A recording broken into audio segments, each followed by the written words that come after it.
Mesdames et messieurs, bonjour. Le plaisir est pour moi de vous retrouver au début de cette année pour vous présenter cette édition de Nu Magazine essentiellement consacrée aux reportages réalisés dans l'Est de la République démocratique du Congo, plus précisément dans le Nord Kivu. À peine rentré au pays, le représentant spécial du secrétaire général de l'ONU en RDC et chef de la MONUSCO, Martin Kobler, s'est rendu dans la ville de Béni pour exprimer sa solidarité à la population de cette ville victime de l'insécurité qui écume cette partie du Nord Kivu. Le chef de la MONUSCO a profité de l'occasion pour se rendre également sur les lieux où le feu colonel Mamadou Moustapha Ndala, chef des opérations militaires des FARDC dans la province, avait été assassiné le 2 janvier 2013 par les ennemis de la paix. Reportage. Béni, 7 janvier. Au seuil de cette année 2014, le Grand Nord a eu la primeur de la visite du représentant spécial du secrétaire général de l'ONU en RDC en compagnie du commandant de la force de la MONUSCO, du commandant de la brigade du Nord Kivu et de celui de la brigade d'intervention. La visite intervient aussi dans un contexte où le Nord Kivu est sous tension. L'assassinat du colonel Mamadou Ndala a profondément ému les populations locales et le chef de la MONUSCO a tenu à leur marquer sa solidarité. C'est dans cette optique qu'il s'est rendu sur les lieux du drame. J'ai condamné fortement l'assassinat du colonel Mamadou. Je le connais très bien de Goma. Je suis désolé de sa mort. Je condamne fortement l'assassinat et je souhaite que Béni, la région, le peuple de Béni regagnera la paix. À l'évidence, la situation sécuritaire et la restauration de l'autorité de l'État étaient au menu du déplacement du chef de la MONUSCO. La population du Grand Nord souffre en effet dans sa chair l'insécurité entretenue par divers groupes armés. Nous, de la MONUSCO, on a un mandat de combattre avec la force toutes les forces négatives dans le pays, y inclut le M23, FDLR et aussi le ADF NALU et les divers groupes Maï-Maï afin que la paix soit restaurée. Et le gouvernement va consolider la paix dans les territoires qu'il ne contrôle pas. Je crois que c'est très important. C'est un pays torturé.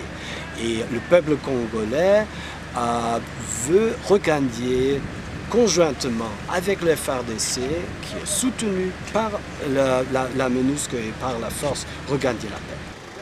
Au nombre des actions entreprises par la MONUSCO pour justement appuyer les FARDC à combattre l'insécurité, le déploiement dans la région d'une brigade d'intervention, laquelle a reçu la visite du représentant spécial. Une base étant d'ailleurs en construction pour son hébergement, Kobler en a profité pour s'enquérir de l'état d'avancement de travaux. La construction de cette base prouve à suffisance la détermination de la MONUSCO à éradiquer les groupes armés et à protéger les populations civiles. Le chef de la MONUSCO s'est ensuite transporté à Butembo, 55 km plus au sud.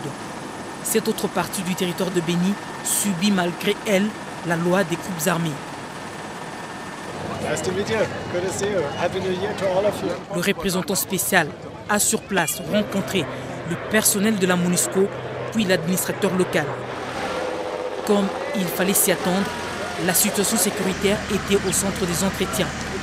J'espère que 2014 sera une année de la paix, de la stabilité aussi pour ici. C'est une visite de solidarité. De solidarité pour une région qui a des difficultés. Vous avez des groupes armés ici et nous espérons que la situation va être mieux en 2014. Windi, localité blottie dans une plaine jouxtant une chaîne de montagnes escarpée dans le territoire de Rutshuru, a constitué la prochaine étape. Un détachement de la brigade d'intervention y a été déployé pour protéger les populations civiles. I wish you all success in the new year 2014 in our very honorable task to bring peace to this country. Le chef de la MONUSCO s'est enquis des conditions de travail des éléments de la brigade et les a félicités et encouragés pour leur sacrifice et leur abnégation au travail. Depuis leur déploiement, les groupes armés se sont fait plus discrets. À Lubero, comme dans les étapes précédentes, Martin Kobler a eu une séance de travail avec le personnel de la MONUSCO et l'administration territoriale. Il est de notoriété publique que des cas d'insécurité sont récurrents dans cette partie de la province. Entre FDLR, Maï Maï et autres groupes armés très actifs dans les territoires, les populations civiles ne savent plus à quel sens c'est voué. Notre première priorité maintenant, c'est après la chute du M23, c'est maintenant le FDLR et le ADF, mais il ne faut pas négliger aussi les autres. J'ai déclaré il y a quelques mois la fin de la cohabitation de la MONUSCO avec les groupes armés.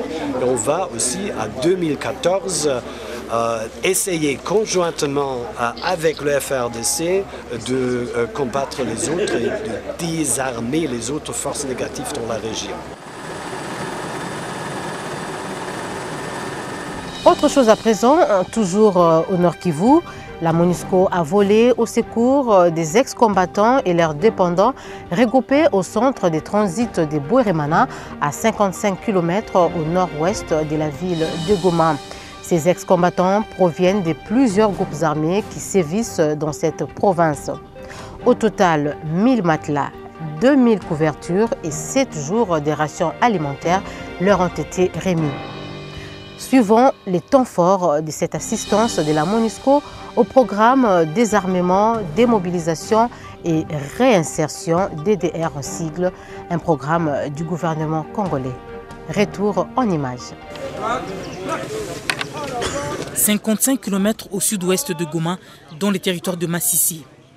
Nous sommes au centre de transit de Bweremana, où sont regroupés des ex-combattants.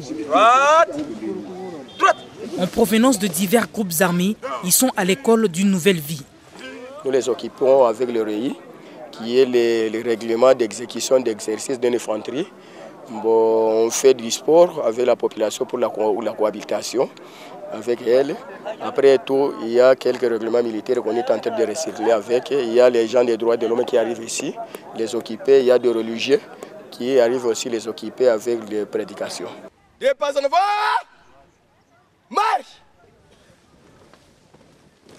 Quand il s'agissait de mineurs, les mineurs on invite la MONUSCO Protection d'Enfance qui est spécialiste.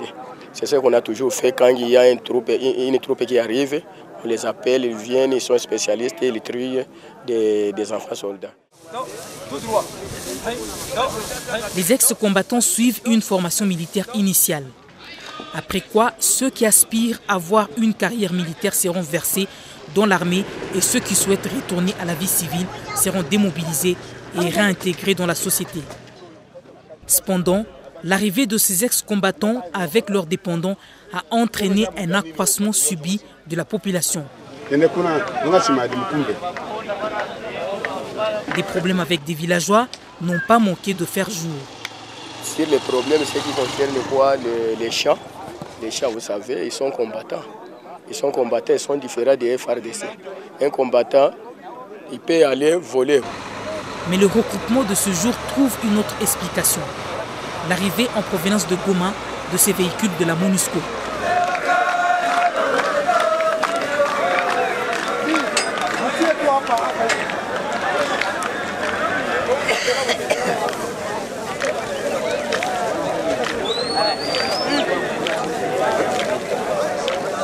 C'est un acte noble qui vient de poser, acte de bienfaisance. On était dans la souffrance. C'est vrai que le gouvernement faisait quelque chose pour nous, mais c'était toujours insuffisant. Mais aujourd'hui, nous pensons que la situation va s'améliorer.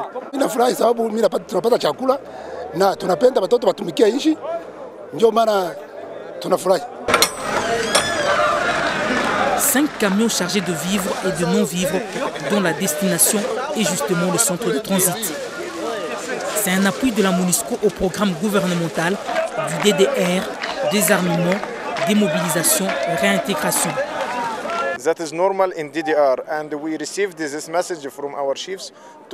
C'est tout à fait normal au DDR. Nous avons été instruits par nos chefs pour appuyer les ex-combattants de Bweremana avec ces articles que vous voyez ici. Matelas, couverture, ration alimentaire. Ils en ont urgemment besoin pour leur processus de réintégration et cela améliorerait leurs conditions de vie ici. Je veux remercier la MONUSCO avec la collaboration étroite avec les FARDC. C'est bon, comme ils viennent de renforcer les FARDC. Je suis content parce que j'aurai beaucoup de choses là-bas, je n'aurai pas beaucoup de difficultés.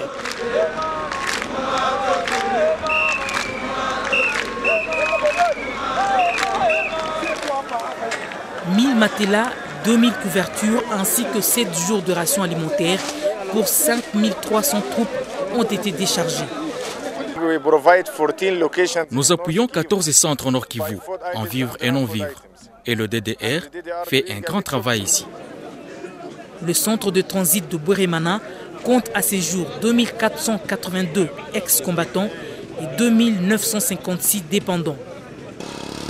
La localité compte autant d'habitants. Cette pression démographique dans une si petite localité ne peut pas être sans risque, notamment en ce qui concerne l'économie, la santé, la nourriture, l'environnement. Le départ aussitôt que possible, après leur encadrement des ex-combattants, épargnerait à la population locale d'avoir à endurer cela.